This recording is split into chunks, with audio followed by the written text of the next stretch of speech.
Good morning. Have you had your cup of coffee yet? It's time for another Missions Minute. I don't know what news source you use, but I really like CBN News online. It's a great way to sift through the junk out there and get news that I'm really interested in hearing. Today in their headlines, I read this post. 1 in 8 Christians now persecuted for their faith. I thought, what? You know, being a Christian is not always safe. Around the world, people are persecuted every day. It's sobering to read about the reality of what is happening in our world right now.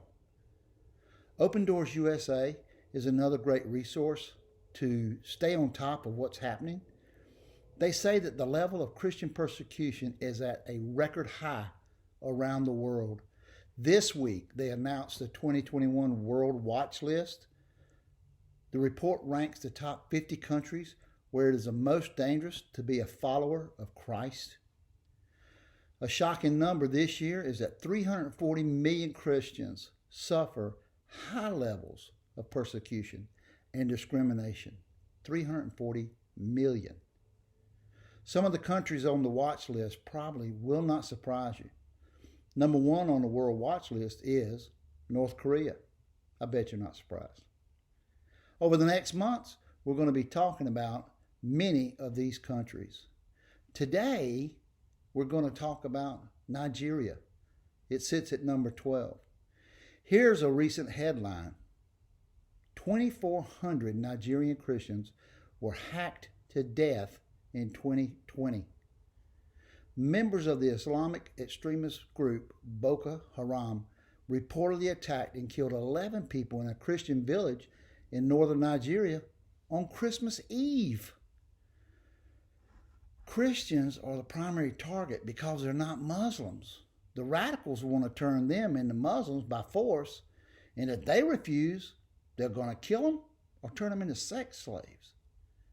The same murderers also attacked moderate Muslims who don't share the radical interpretation of Islam with them. Reports of violence in Nigeria has risen over the past few years, as several groups of bandits are known to kidnap or kill innocent men, women, and children. CBN News previously reported that Boko Haram claimed responsibility for abducting more than 300 school children earlier this month. The group's leader took credit for the attack, indicating that the children were being punished for un-Islamic practices. Nigeria ranks 12th on the watch list for persecution, but it's a whopping second in the number of Christians killed for their faith, right behind number 1. That's right, Pakistan. These reports may surprise some of us, but God is not being taken by surprise. Persecution has always been around. 2 Timothy 3 says, "But mark this, there will be terrible times in the last days."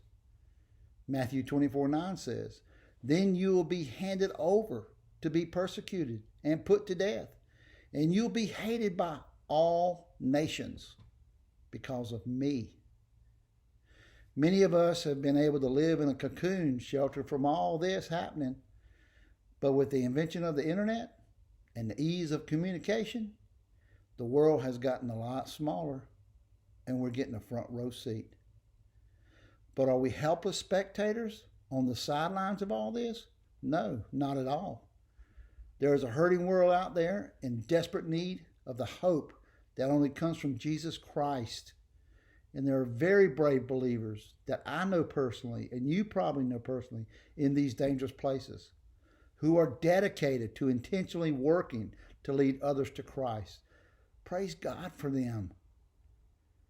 We'll most likely never join them, but we can support them through ministries working in these hard places. And we can always be on our knees praying for them, that God would protect them and that their love for Jesus would be contagious. So, until all have heard, we'll see you tomorrow.